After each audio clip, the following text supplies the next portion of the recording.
Nicholas Copernicus is one of the best-known figures in the history of science. He's a national hero of Poland. He appears on everything from T-shirts to postage stamps. His major idea, his contribution, his importance to the history of science deals with this rather odd notion that instead of the Earth being immobile at the center of the cosmos, the sun sits there and the Earth revolves around it once in a year. Now, this idea of Copernicus's, the idea of heliocentrism, that is from the Greek helios for sun, that the sun is at the center of the cosmos, seems so commonplace to us, seems so obvious, so well known, that we tend to think that the moment someone proposed this notion, like Copernicus, that every clear-minded, free-minded person immediately would think, oh, well, doesn't this solve our problems? Doesn't this make the world more rational, more reasonable, more predictable? Well, in fact, as we should know by now in the history of science, things often turn out far from the way we might expect. So let's take some time to look at Copernicus and his ideas. What I want to do in this lecture are three things. I want to talk about the details of Copernicus's life. I want to talk about the publication of his best-known book, his book on heliocentrism, and then talk about the contents of that book and how it was received by the larger intellectual community. Well, Nicholas Copernicus was born in 1473. He lives until 1543.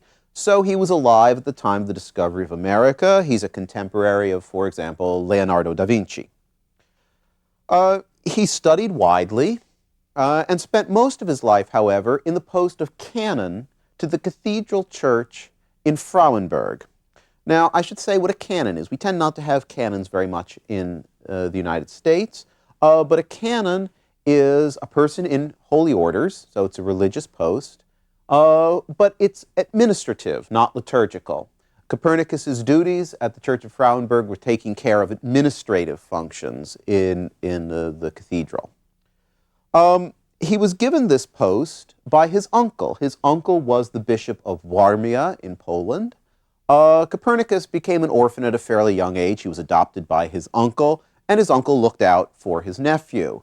One of the things he did was to give him this ecclesiastical post in 1497 to the Church of Frauenburg. I might mention the origin of an English word.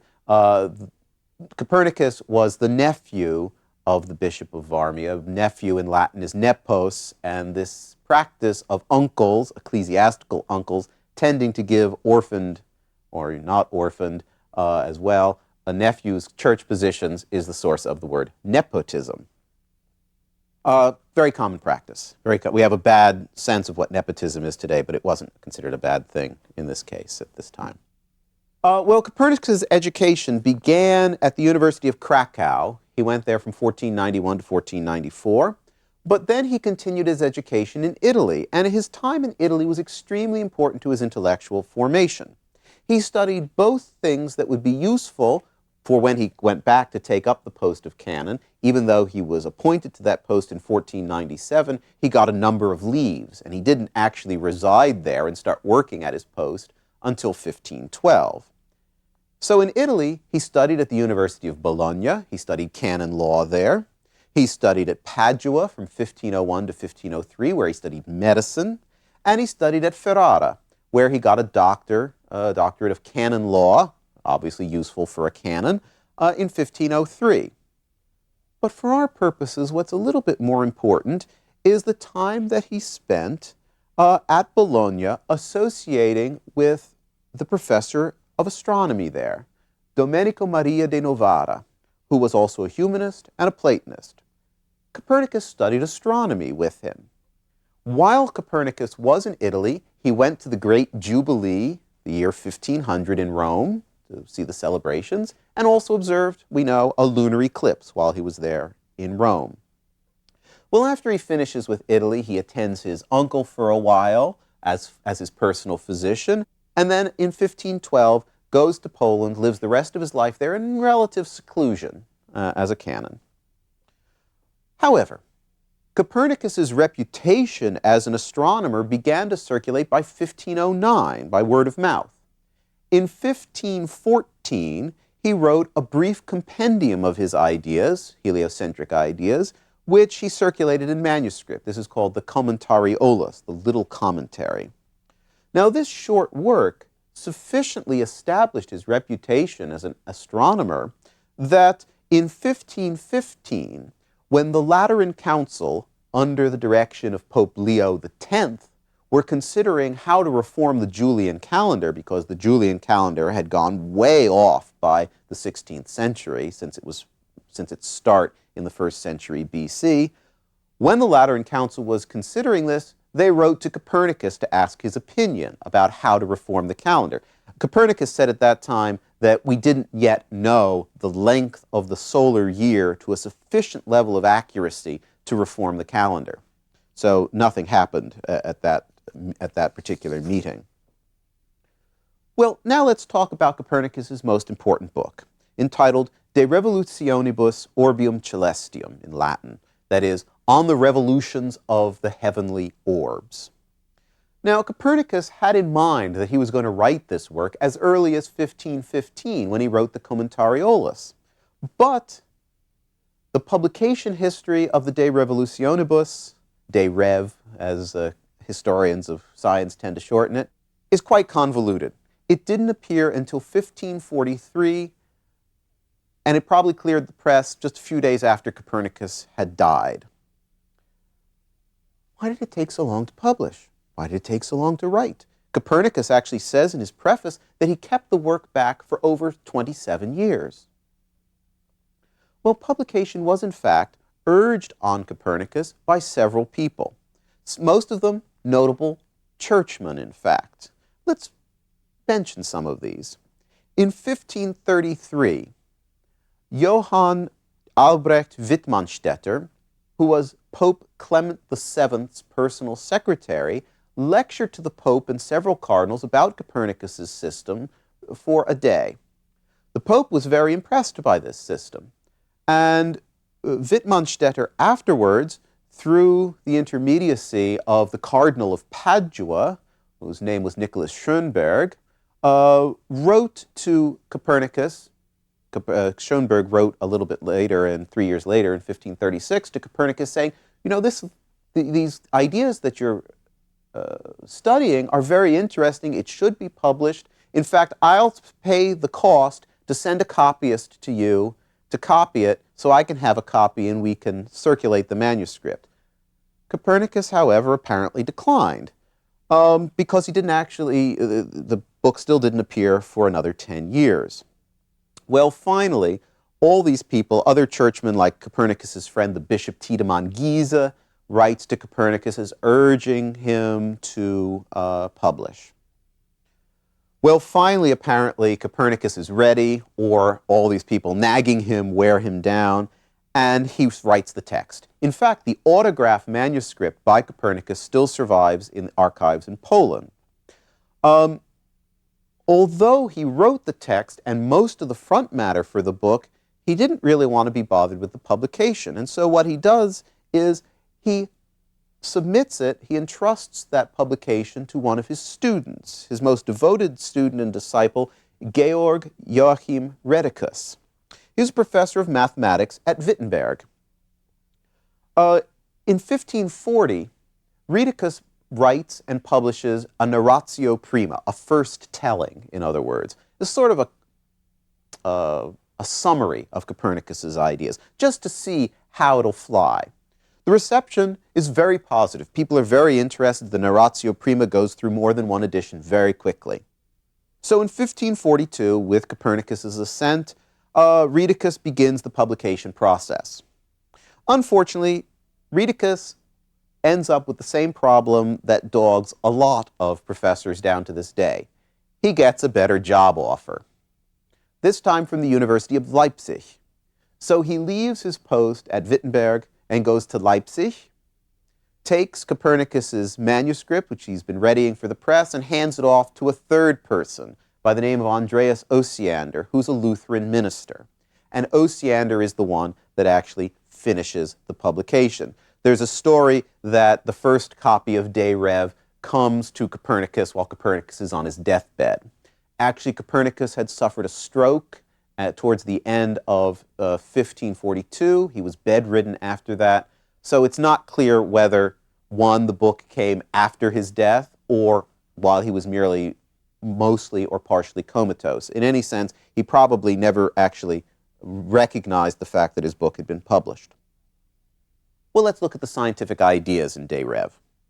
Fundamental idea, as I've said, is that the Earth is in motion around the Sun. The Sun is nearly at the center of the universe, not quite at the center, but very nearly at the center of the universe.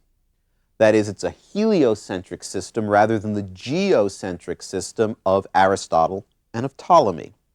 The Earth also rotates on its axis. So that's another motion of the Earth. The Earth goes around the Sun once in a year. It rotates on its axis, a diurnal motion, a daily motion, once in 24 hours. So not only is the Sun stationary, the Earth is in motion. It's a geokinetic system, Earth moving rather than geostatic. Well, what proof did Copernicus have of his system? In fact, he had very little proof of his system. And at the same time, there were a lot of reasons not to accept it. On the one hand, Copernicus pointed to the greater simplicity of his system. But this simplicity has in fact been overstated. Looking back on it, we tend to think, sort of from a first approximation, that the Ptolemaic system had been encumbered with eccentrics and the idea of the equant and epicycles galore to try and explain the observed motions. And here comes Copernicus, gives nice circular motion around a central sun. It solves the problems, right? Well, not right. Because Copernicus, doing the calculations based on circular orbits centered on the sun, finds out that it doesn't give you anywhere near the correct positions for the planets. So Copernicus not only has to reintroduce eccentrics, that the center of the motion is not exactly centered on the center of the sun, as Ptolemy did, but he also has to introduce epicycles as well to make things work out right.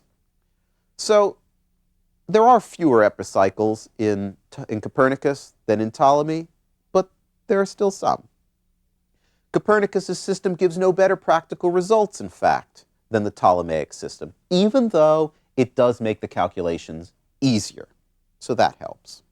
Remember, through all of this, what people are interested in is getting the positions of the planets right. You need that to do prognostications.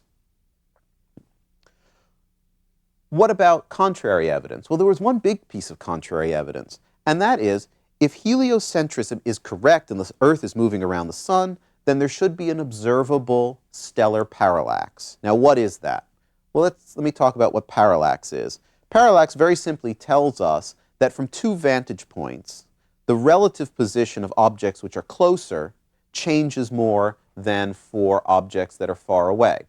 Imagine you're driving in your car down a highway, and you have trees on the side and mountains in the background. As you move by in the moving car, the trees are zipping by very quickly, whereas it takes you a long time to pass the mountains. In other words, the trees seem to pass in front of the mountains.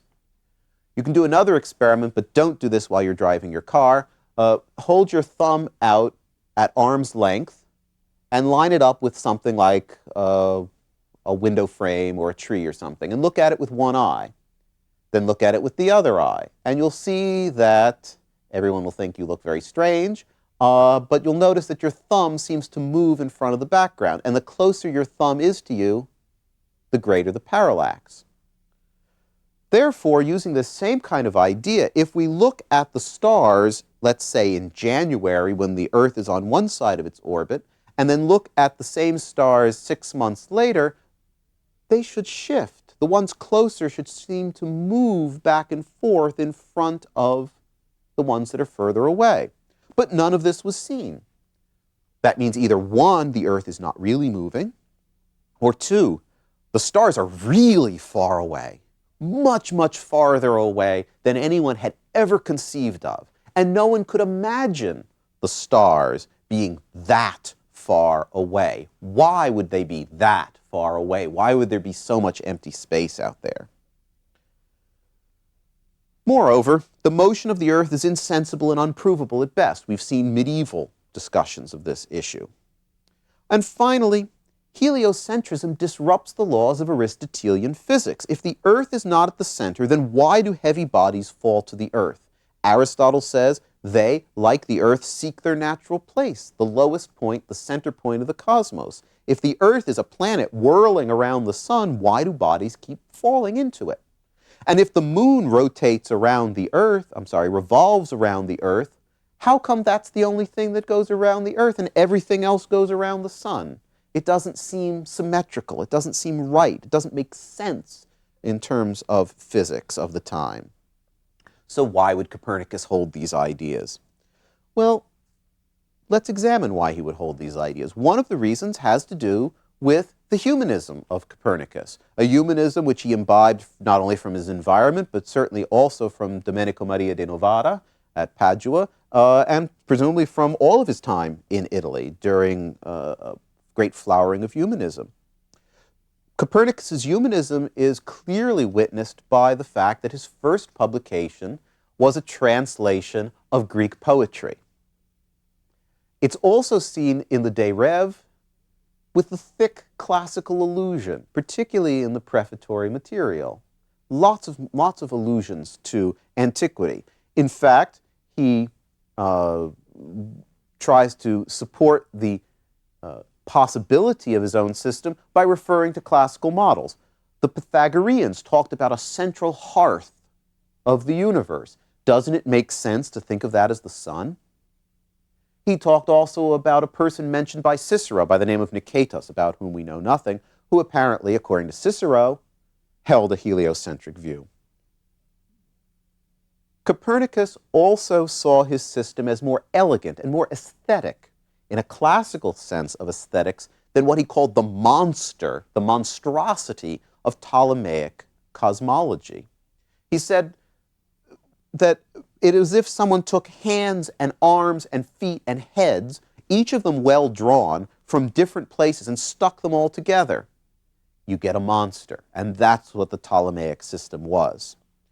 Actually, that metaphor of the bodily parts coming from different places actually comes out of Horace, more testimony to his humanist tendencies. Part of Copernicus's goal was to restore the more ancient and classical goals of astronomy, that is, simple, uniform, circular motion, as it had been enunciated by Plato. Moreover, he thought that, as he expresses it, since the world is, as he says, created by the best and most systematic artisan of all, he thought it a pity that it shouldn't be better understood in how it functions. So there's a point to learning about how God created the world, how God interacts with the world. So there's a religious sentiment clearly as well in this. In fact, we see that Copernicus, in writing the dedication to his work, dedicates it and ties it to the humanist elements within the Catholic Church. The book is dedicated, first of all, to the Pope, to Pope Paul III, who's very well known at the time for his humanist interests. He appends to it the single letter of Nicholas Schoenberg from 1536, urging him to publish.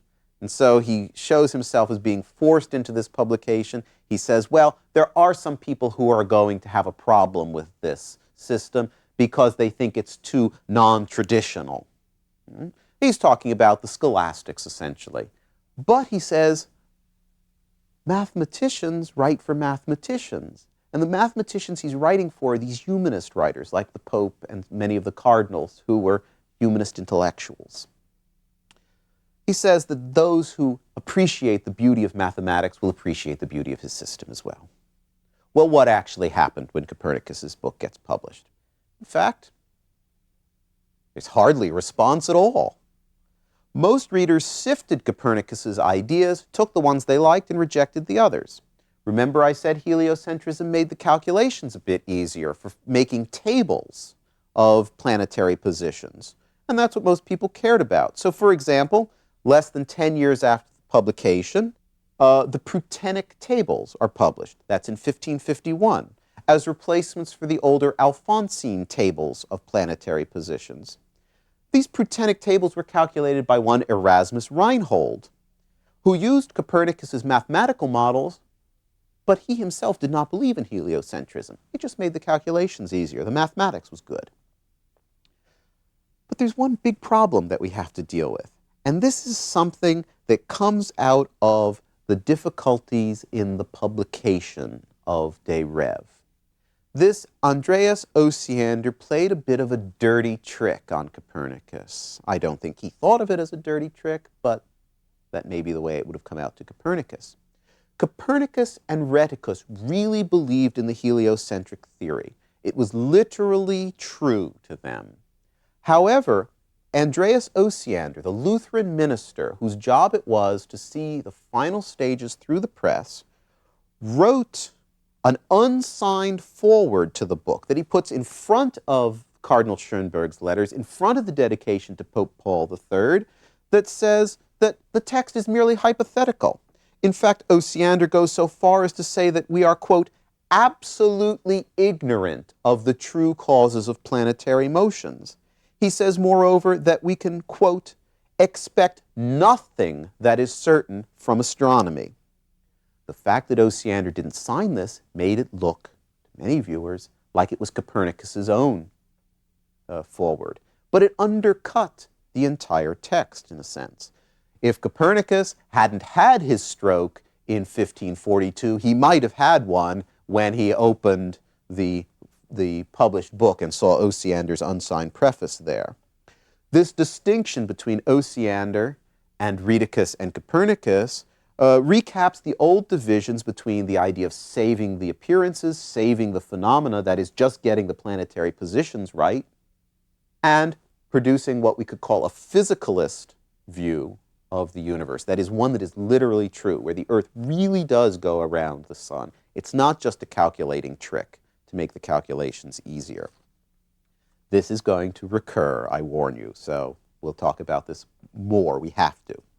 In the end, through the next 50 years after the publication of De Rev, there are probably no more, probably fewer in fact, than a dozen thinkers that are committed to the truth of heliocentrism. So, in fact, the De Revolutionibus was not a revolutionary text at the time. Very few people paid very much attention to it, except admiring its mathematical models for doing calculations. In fact, let me tell you about something else that happens in the 16th century, something that affected a great deal more people than did the De Revolutionibus, and that is the reform of the calendar. Now remember the Julian calendar.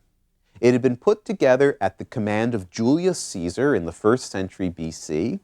It had been organized by an Alexandrian astronomer by the name of Sosigenes. Well, Sosigenes estimated the solar year, to be 365 1/4 days long. And so he proposed that every 4th year there would be one leap day added. February would have a 29th day. The problem is that Sosigenes' solar year is too long by 11 minutes. Now you say, oh, 11 minutes, who cares about 11 minutes? Well, after 10 years, 11 minutes isn't very much, but after 100 years, it starts adding up, and after 1,000 years, it really starts adding up, and after the 1,600 years that had passed, it had accumulated to an error of 10 days. Now, there had been many people who had noted that this error was going to accumulate, that Sosigenes' date was too long. Even the Sabian Thabit ibn Qurra in the Islamic period, and as well Roger Bacon. Roger Bacon suggested making a correction to the calendar every 125 years. Well, why do we really care about the calendar? Well, there are two big reasons. One, you want to know the time of the equinoxes, spring planting, fall harvests.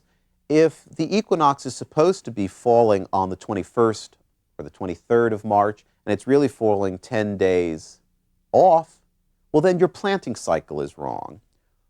Worse, much worse, is that, remember, you need to know the date of the vernal equinox in order to determine the date of Easter, because the date of Easter is calculated on a lunar calendar. Easter is the first Sunday after the first full moon after the vernal equinox. The Council of Nicaea in 325 had set the vernal equinox, as it was at that time, at the 23rd of March.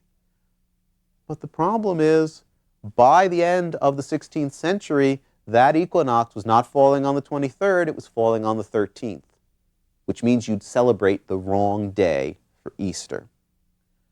So the equinoxes slowly drift backwards through the calendar, and even though the medievals were aware of this, not any steps were taken to correct it. The problem seemed intractable to how you would actually correct this to get a really good, accurate determination for the length of the solar year. This is what the Lateran Council asked Copernicus about in 1515, and again he said the solar year was not known, its length was not known accurately enough.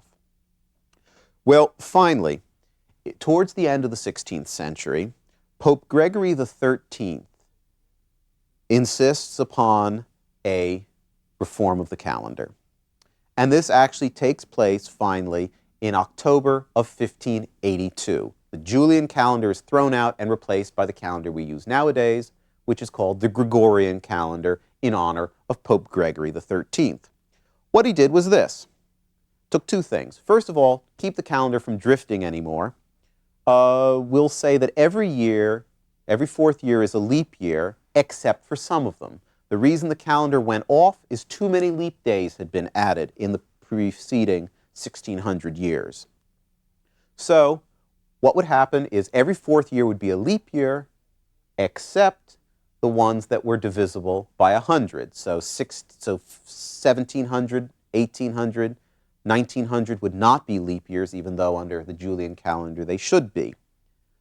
The years divisible by 400, 1600, 2000 would in fact be leap years. Those would have an extra day. The next century marker that will have a Gregorian day in it, as it is a leap day, is the year 2400. So we have a little ways to go before the next correction. Then the calendar had to be corrected. So by papal bull issued by Gregory XIII, the Pope decreed that the day after October the 4th, 1582, would be October the 15th. Now this had two consequences. One slightly comical, the other one more serious. Let me tell you the slightly comical one. It was on October the 4th, 1582, that St. Teresa of Avila took to her deathbed, let's put it that way.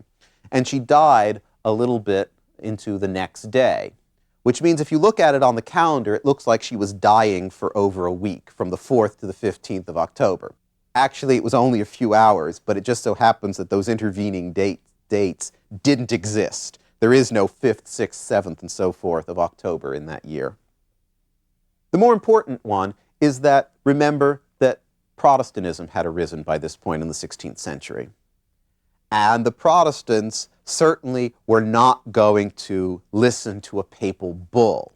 So that meant for centuries, often thereafter, when you moved from a Catholic country to a Protestant country, you had to change your calendar. That is to say that throughout the 16th and 17th century, from 1582 on to well into the 18th century, if you got on a boat in Calais in France on, let's say, the 10th of, let's say the 11th of July, and went across the channel to Dover, when you landed in Dover, you would arrive 10 days earlier than you left. So if you think you have trouble dealing with time changes in airplanes, imagine time changes at this point. England continued to use the outmoded and erroneous Julian calendar until 1752. They considered that it would be subjugation to papal authority, the papists of Rome, to adopt the new calendar.